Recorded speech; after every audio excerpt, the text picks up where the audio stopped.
Hey, it's Neva, the stay-at-home family, and this week we are talking about freedom. And today we're going to talk about the most precious commodity in the world. This is the commodity that the rich people value the most and the poor people waste and disregard the most.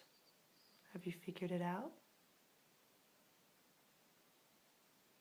Are you thinking about the weird lighting on my face because the sun is coming in this way and I'm breaking all the lighting rules of video? No, well, the answer to the riddle is time. Time is the most precious commodity because we cannot create more time. So what happens is actually a lot of people when you're broke, and this was totally me as well, we waste our time. So I used to go out to work, and by the time I came back, I was so tired. I felt like I was absolutely good for nothing.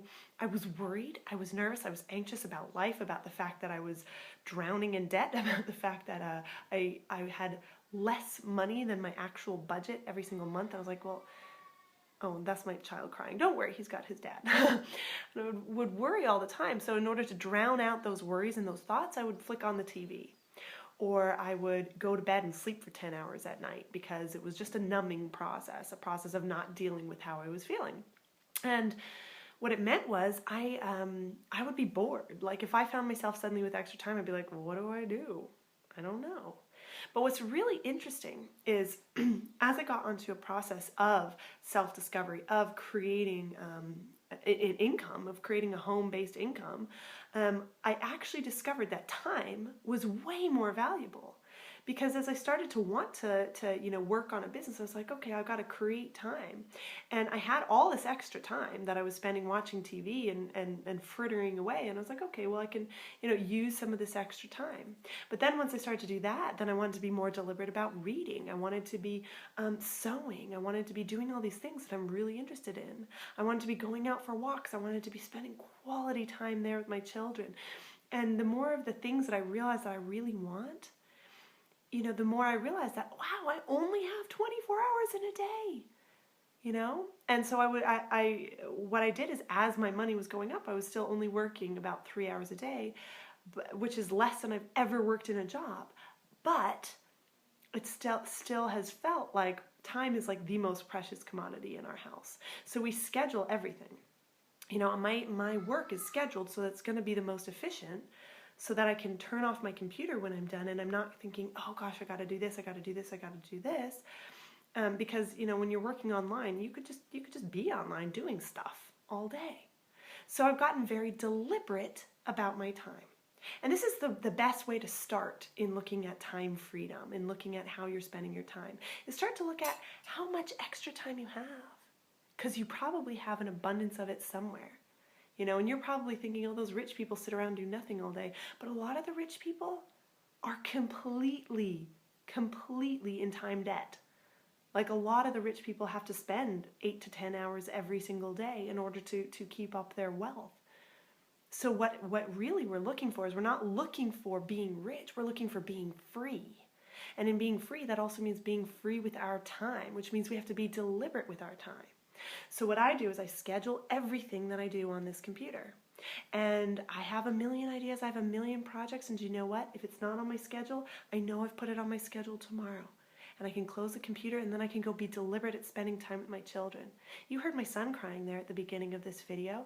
And you know what? I don't worry about it because I know right now it's his daddy time. Daddy can take care of it. He can even stand at the bottom of the stairs and shout, "Mommy," and I'll still ignore it because I'm in my business time. And I know that he's well looked after and well loved. And then when I'm down there with him, it's completely his time. And when I'm going out for a walk, it's completely my time. And what happens then is that as you segregate your pieces of time, you suddenly realize how much you can enjoy the things you do more fully. And yeah, I do still watch the occasional TV. I watch Justified. I watch a couple of shows. But usually I go several weeks without watching them and then just catch up on them when I go, you know what, I'd love to just watch TV today. And then I'm doing it as a source of just relaxing and watching TV, not drowning out thoughts in my head. A lot of these things disappear as you become more deliberate and as you choose what it is you want to do. So the first thing you want to do is start looking at how do you spend your time, and realize that if you have extra time, that's time that you can be deliberate in creating more freedoms, in creating freedom of finances, financial freedom, in creating freedom from the worries that you have. You know, a lot of things that I start to read books on clearing anxiety, on getting past these things, and it's really helped me. And I realized that in a time freedom video, I should have kept it short, and it's like 5.5 minutes now. So I appreciate you. This week, actually tonight, we're going to be talking more about this topic on Rebel TV. We're talking with a mother, Holly, who has 5 children. She has 5 children. She's a pastor. She actually is dealing with quite a serious medical condition. And so she is someone who has to be very deliberate with her time so she can be on purpose in life and still be free. Nobody wants to create that thing where they have a lot of money and they're trapped in kind of constantly having to do stuff for other people. So we're going to talk with her about how she's deliberate with her time to be a good mom, a good pastor, a good entrepreneur, and also get what she needs to get better, to heal as she's going through the medical process that she's going through. You'll also get to see a little bit more from us about what it is that how we schedule our life, and a couple tips on how you can, with a small amount of time, create maximum impact in changing your life. Because time is something that you can, it's a precious commodity, but you can bend it to your will if you're very deliberate about it. So make sure you join us at 3 p.m. Eastern today for Rebel TV. The link will be below this video. And if you're ready to get deliberate with your time and create freedom with your time, then there's a link to learn more about our team, about what it is that we do and how we create freedom below this video as well. So I appreciate you. Thank you so much for joining me. Go figure out what it is you're spending time on today, and realize that when you have an abundance, you can be very deliberate and choose the things that you actually want in life. Wow, this is a long video. Okay, I appreciate you guys. I'll see you on Rebel TV, and see you on the next page.